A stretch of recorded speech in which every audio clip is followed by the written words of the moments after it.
onísúfì èso ní bídíà àwọn ẹ̀rí mo fẹ́ fún ẹ. ẹ̀rí yẹn náà lọ́dẹ̀ sọ fún wa pé tó bá ti fi pé onísúfì ní bídíà àwọn onífíkíù oníbídíà ni wọn. àwọn kan tó bá gbé fíkíù wọlé tí ò jẹ́ bídíà torí kò sí nǹkan tó ń jẹ́ ilmu fíkì lójú ayé àjẹ́bí. Sallallahu alaihi wasallam.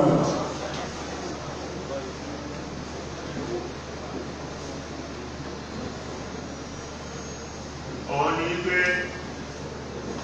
lárúbáwá wọ́n yìí ṣe umma kọ́ríà wálé àti àtìrà tó kò sí tíra wọ́n yìí àtìrà wọ́n náà ní tíra wọ́n náà ní kíní káyọ̀ ní tó dé. àwọn pọ́lù fi dá wọ́n máa ń ní sọ̀hífà kéékèèké tí wọ́n ṣe òṣùrù lé lórí ní aṣojà èyí pé sọ̀hífà kan báyìí àmì tẹ́ẹ̀dẹ́rẹ́ jí dẹ́. Kalau ada jadi sahifah, desa kita, sah wala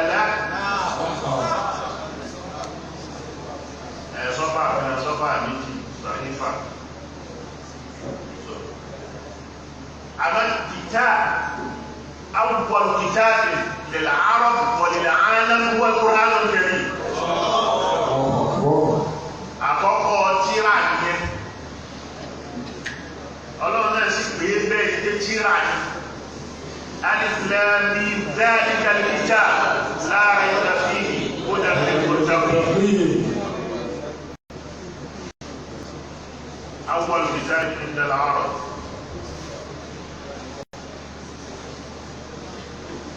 Tírà tí ó tó tẹ̀lé tírà díìsì ni mọ́ àdá àdá Málíkì mọ́ ní kìtàbù tó tún ṣe tí wọ́n tó jọ tí wọ́n tún kó jọ báyìí mẹ́dùn gbíyàn fìdí fìlfìkì wọ́wọ́ kìtàbù fìkì wọ́ kìtàbù hadith. كتاب الحديث أولا ثم كتاب الفقه هو نكاشن معتاد كيلو بي فيكيو ètò bí amúrú ànẹ́bí wà ń bẹ ní òfin jẹ́ bídíà ìwọ́n náà fi gbà ilé eléyìí o ìṣe bídíà kí ni àdísì kẹta ní ẹ̀sìta sánàdáná ìdánilẹ̀ ìta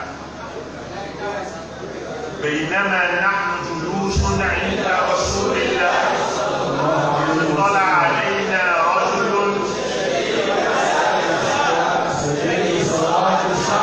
لا نعرفه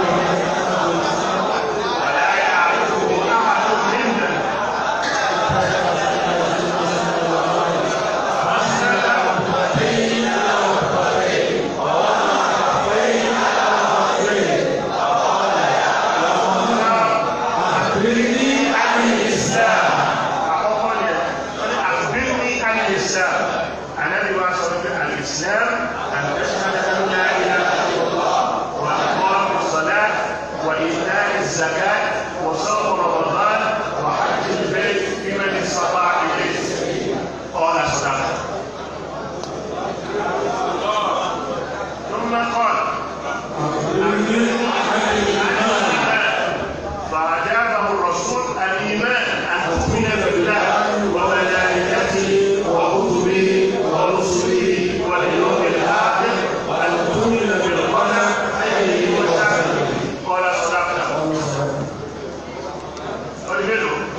دينكم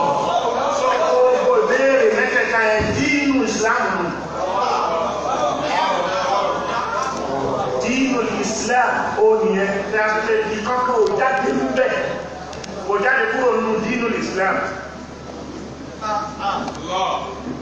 So ìgbà tí asùrù tẹ̀lé wíìnù dé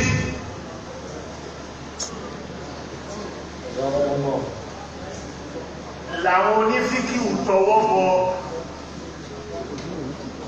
mal Islam ma huwa akhbirni anil Islam. Àwọn onífíkìwù wá tọwọ́ bọ̀ àwọn abẹ̀rẹ̀ sí ṣe ṣára ẹ̀ ṣára tí wọ́n ń ṣe yẹn tí wọ́n tọwọ́ bọ̀ yẹn ló fi já sí pé awwalu kitabil fiqh báàbù awwal báàbù tẹ̀ṣà báàbù tawhid báàbù tawhid ẹ̀rọ sí gbogbo tíra fíkì awwalu báàbù tawhid torí kí ni al-Islam an tashhada an la ilaha illallah wa anna Muhammadan rasulullah. So wọ́n ṣe ṣára ẹ̀ fún àdúgbìnà fún ọ̀rọ̀ àdúgbò ẹ̀ láti fi gbọ́ yé وتقيم wọ́n الصلاة. á bọ́ sí nǹkan mẹ́rin sọ̀rọ̀ kí ni awwalu ma awjaba ala al-musalli an yaf'al al-wudu al-tahara.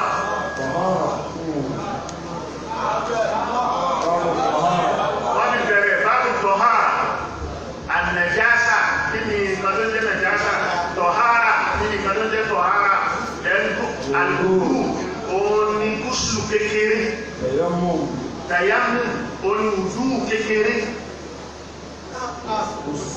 al-guslu tó báwo lè fẹ́ wẹ̀wẹ̀ yẹn báwo lè fẹ́ ṣàlùwàlá irú omi wo ló lè fi wẹ̀ ló lè fi ṣàlùwàlá ló lè fi mára báwo ló sì ṣe mára yẹn níbi tọ̀hárà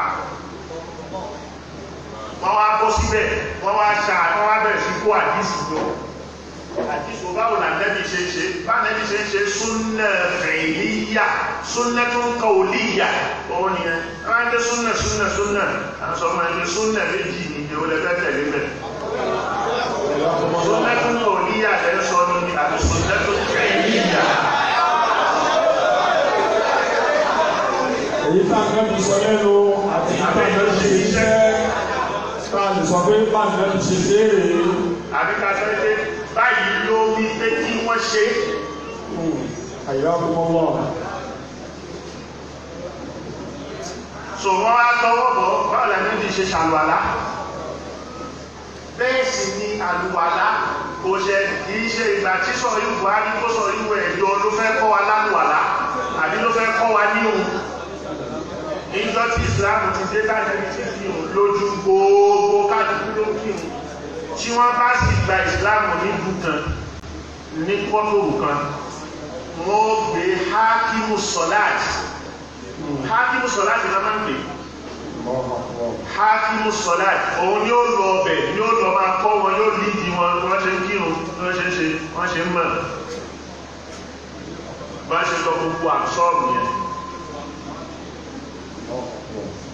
kí wọ́n lọ ká tàríkù dáadáa tàríkù nẹ́ṣùrù Islam ṣe sọ́kápá tí wọ́n ṣe ń ṣe pàṣù wọ́n ṣe ń ṣe bẹ́ẹ̀ta táwọn gbé dìde pé kó lọ sáàmùsọ̀rù báyìí wọ́n ti gbà sílá láti nẹ́bí ṣiṣẹ́ fún àwọn ará Yemen tó gbé Mu'az bin Jabal tó gbé lọ.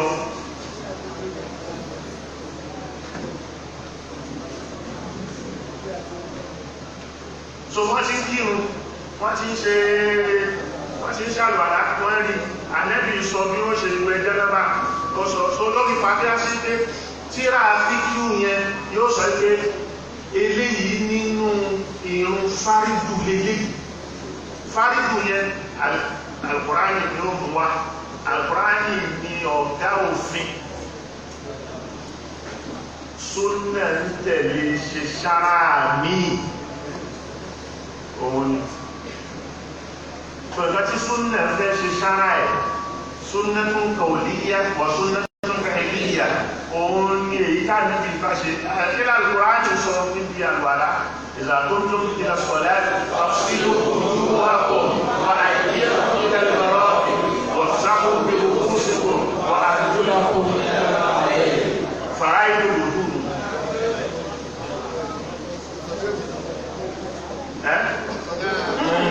fara ìlú ni tí a bá fi wẹ ojú báyìí fara ìlú ni fá orí ọ̀ràn yẹn àlùwàlá nù, fọ ẹsẹ̀ rẹ̀ ọ̀ràn yẹn àlùwàlá nù. So báwo la ṣe wá bẹ̀rẹ̀ lórí ọwọ́ ọ̀tún, ọwọ́ òsì, fífọ̀ lẹ́ẹ̀mẹ́ta, fífọ̀ ẹnu mọ̀tòmọ́bọ̀, ìsìnṣà, súnà àdìsí ànẹ́bì, súnà fẹ̀yìíyà tó ṣe lórí àlùwàlá ni wọ́n fi rí bẹ́ẹ̀. Làwọn ẹ̀yẹ àwọn àfáà yẹn wọ́n wá sọ pé fàráìlú lòdù, súnẹ́nu lòdù, fàráìlú lòdù àwọn ni wọ́n ní Abu Hanifa ní tiẹ̀, Málíkì ní tiẹ̀, Ṣáfi'í ní tiẹ̀, Hanbali ní tiẹ̀. Ìyẹn ni fàráìlú. So ọwọ́ àkùmọ̀dìrú. So màkìrú nílẹ̀ lòdù, màkìrúhátù lòdù, òun ni tí Abu Hanifa ní màkìrú lọ́dọ̀ ààrẹ. Ọlọ́run kọ́ ló sọ ọ́ ní wájìbí, ọlọ́run ànábì sì kọ́ ló sọ ọ́ ní súnà. Ọlọ́run kọ́ lọ́kọ̀, ànábì kọ́ lọ́kọ̀. Àwọn ìlú ni qawaidul ahkam as-sab'a aw sitta.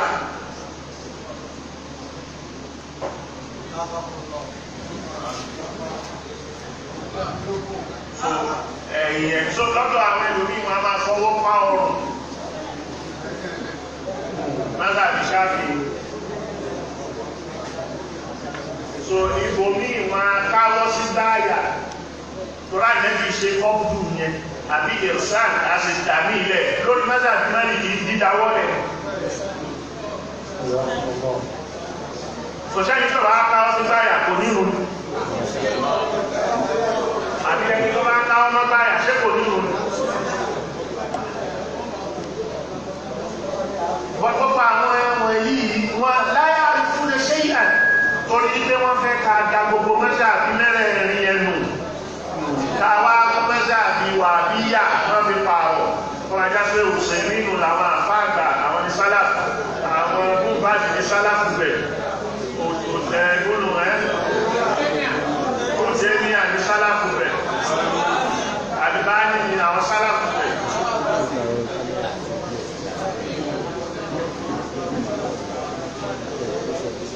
So ashhadu an la ilaha illallah wa tuqima as-salat wa tu'ti az-zakat. Báwo la ṣe fẹ́ yọ zaka? So ni wọ́n fi pín fídíò sí mẹ́ta. Babul ibadat. Òun ni ìbàdìfẹ́sí lọ.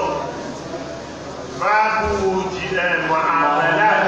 Òun ni báwo la ṣe báwo òfin. Báwo la ṣe fẹ́yàwó, báwo la ṣe kó mọ́, báwo la ṣe sọmọ lóko, báwo la ṣe pasúnà, báwo la ṣe pẹ̀ràn léyà, báwo la ṣe tà, báwo la ṣe rà. Gbogbo àdìsí tó wá lórí bẹ́ẹ̀ wọ́n bẹ̀rẹ̀ sí kójọ, wọ́n yọ àwọn ẹni bẹ́ẹ̀, wọ́n sì yọ àkàmù bẹ́ẹ̀. So mujtahidun làwọn àfáà yẹn, wọ́n gbìyànjú, wọ́n dẹ̀ ní kúwà ìmọ̀ tó ní agbára tí wọ́n lè fi ṣe istinbat al-ahkam min al-Qur'an wal-hadith. Hayyakumullah.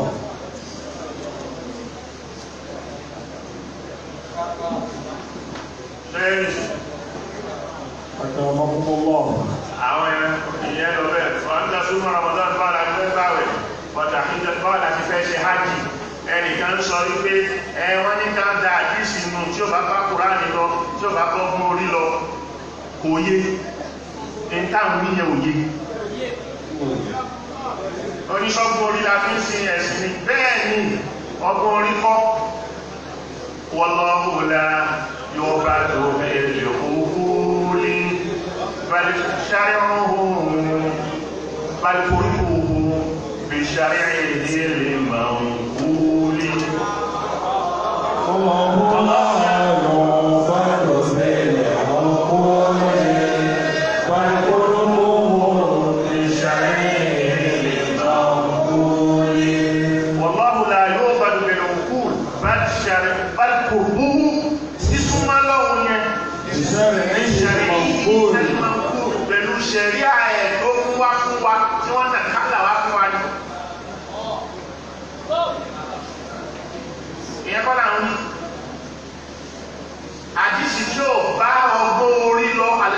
sẹ́lí tá a gbọ́dọ̀ sọ yíká nẹ́bí ló máa sọ owó ilé ọ̀là kì í ṣe bí ìbádà kì í ṣe bí ìbádà tó wá pé ẹ̀yìn ọ̀pọ̀tá àjọjù ní ìyàwó rẹ̀ lè kọ́kọ́ dùkò fún èwo ló bá láká iná bí èyí ọ̀dẹ̀ yẹn aláìní ẹ̀kọ́ tí ò jílẹ̀ ó máa bẹ̀rẹ̀ pẹ̀lú ìyàwó ilé ẹ̀ ìgbésẹ̀ wa bá láká ìmú ni kò bá láká ìmú táwọn lọ sọ yẹ́s àmọ́ ìyẹn ṣàáyù ni ṣẹ̀ríyàtún fi ṣàáìrìlá ọlọ́run ló sọ ọ́ níbi sàfá àti mẹ́rọ àtàǹsá jẹ́ àwọn ṣẹ́ ìyàwó Hájà ó sá eré yẹn eré tó sá yẹn lọ́lọ́run sọ di ìgbé ókè gbogbo ẹ̀yìn tẹ́bà ṣiṣẹ́ ẹ̀rọ ẹ̀yìn náà máa ṣe bẹ́ẹ̀ bó ṣe wọ ọlọ́run yẹn ìyẹn ò gbọdọ̀ bá láta ìlọ tọ́yẹ́ pé láta ìlàbẹ̀rẹ̀ ṣe lọ́ọ̀ ni tàbáṣe aláwọ̀ akáwọ́ pọ̀yìn torí ìkáwọ́ pọ̀yìn òun làpẹẹrẹ respect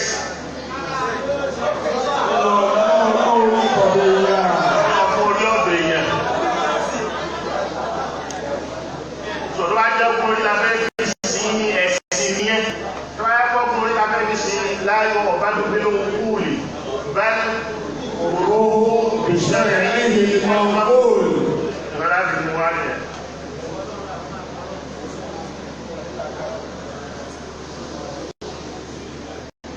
àbẹ́bẹ̀ tó fẹ́ rí lórí yẹn òun ní pé òyìnbó tó ṣe rédíò àbóṣe tẹlifíṣàn yóò wá fi ìwé pélébé kan síbẹ̀ direction manual ìpè ibi ìbáyìí lòun fi títàn sí o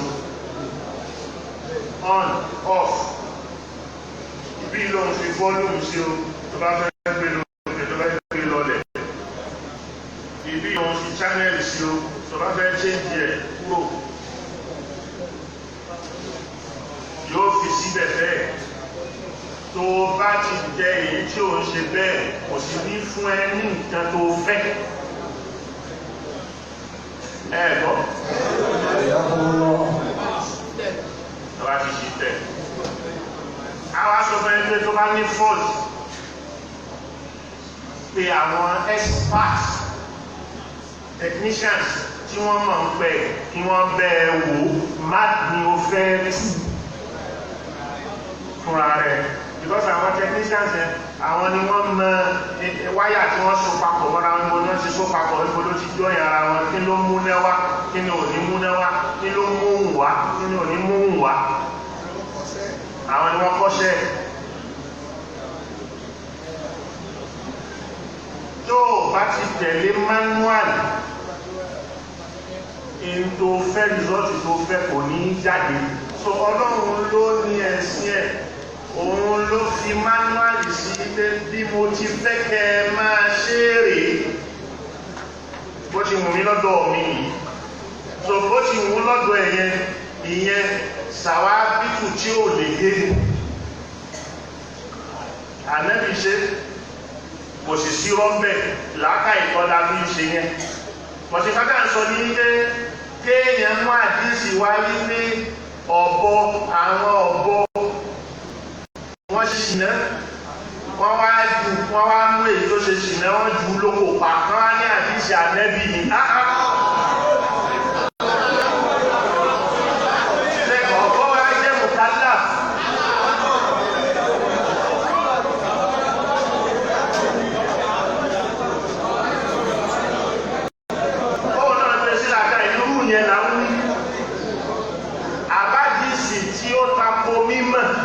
tí mímọ̀ wà sáàbì tàbásẹ́pà nẹ́bì ló sọ ilé ìgbé àfihàn sísọ tàbásẹ́pà nẹ́bì ló sọ tàbí ti sáà nẹ́bì lára àbùkù ló ń jẹ́ torí pé yóò pe ànẹ́bì ní rọ́ àti gbogbo nǹkan ní ìjọba mọ́ wa èyí tó ṣẹlẹ̀ ní Yúróòpù yẹn tẹ́sì fi lọ lọ́tọ̀ tí mímọ̀ fi lọ lọ́tọ̀ tó fi secularity.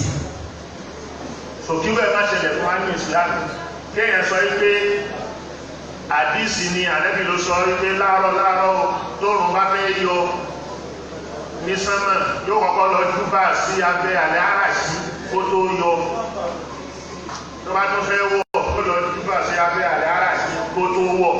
níwọ̀ gan tó kọ́ geography tó mọ̀ ẹ́ dàwárà lọ́la àbí hawla shams hawla nafsiha òun ló ń bí tùlú shams wa ghurubi shams. So ibo lòró kọ̀kọ́ máa ń lọ lóṣù kọ̀kọ́ máa lọ júbà lábẹ́ tàbí bẹ́ẹ̀ ẹgbẹ́ Al-Qur'ani ló sì sọ fún ẹgbẹ́ kursiyuhu wasi'a kursiyuhu as-samawati wal-ard.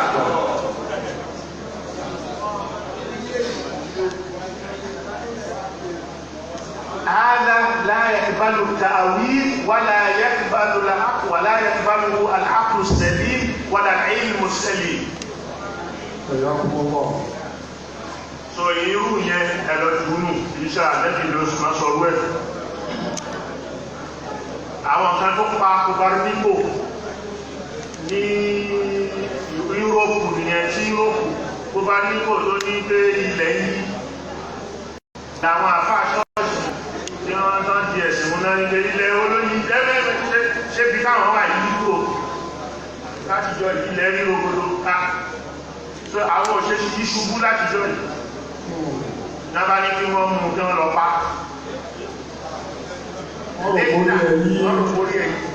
létà ni wọ́n padà rí wípé ìmọ̀ padà ṣe ìsbáàtì ètò níyẹn làwọn onímọ̀ bá fi yẹn lọ́gbẹ́ tó dákẹ́ ẹ̀yìn àfáà ìmọ̀ oní kí ni ilẹ̀ kókì ló bí secularity jẹ́lẹ́sìn lọ́lọ́tọ̀ ẹgbẹ́ dákẹ́ ẹ bá tó dá sọ́rọ̀ ayé mọ́.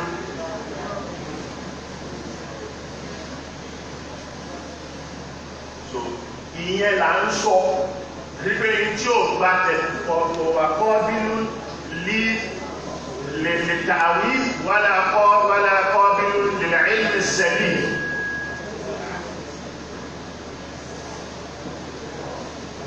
So ẹlòmíràn máa ń pè máa ń ká àdìsí lálò sanawula tàbí yìí tẹ́sí àdìsí. Ọmọ tàbí ọmọ lọ́wọ́ ogójì sẹ́yìn. Àwọn akásọ fún àwọn ọ́fíìsì. Nísàlẹ̀ tàbí ẹ̀ńgá díjì abẹ́ ẹ̀ká díjì. Sanawula ẹ̀dá sí ẹ̀ńgá díjì abẹ́ ẹ̀ká díjì. Mélòó lè ké kúlá ọgọ́rùn-ún. Nítàníà ẹ̀ńgá díjì abẹ́ ẹ̀ká díjì. Ẹ̀wá wí lọ́wọ́ àmẹ́wò. Nítàníà ìdájọ́ ọ́bíà ó ti lọ lọ́nà sá. Ẹni tí ò bá mọ̀ wá tí ò bá dé tọ́rọ̀ náà sọ ò bá yé.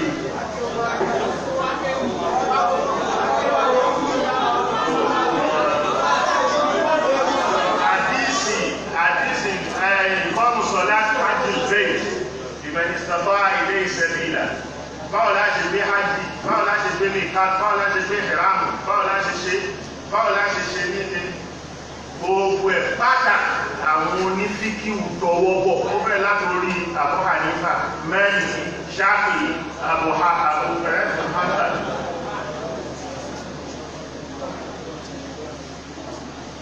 Man ahdasa ṣé wọ́n ṣe lè dájú àmúlì wọ́n bá ń sọ̀rọ̀ ẹ̀dẹ̀ láti. So àdìsí pé ẹlẹ́ẹ̀kejì òun ni àkùbẹ́rní al-iman. Ọ̀rẹ́gẹ̀rẹ̀ al-iman àtúmìnà billahi wa malaikatihi wa kutubihi wa rusulihi wal yawmil akhir wa an tu'mina bil qadari khayrihi wa sharrihi.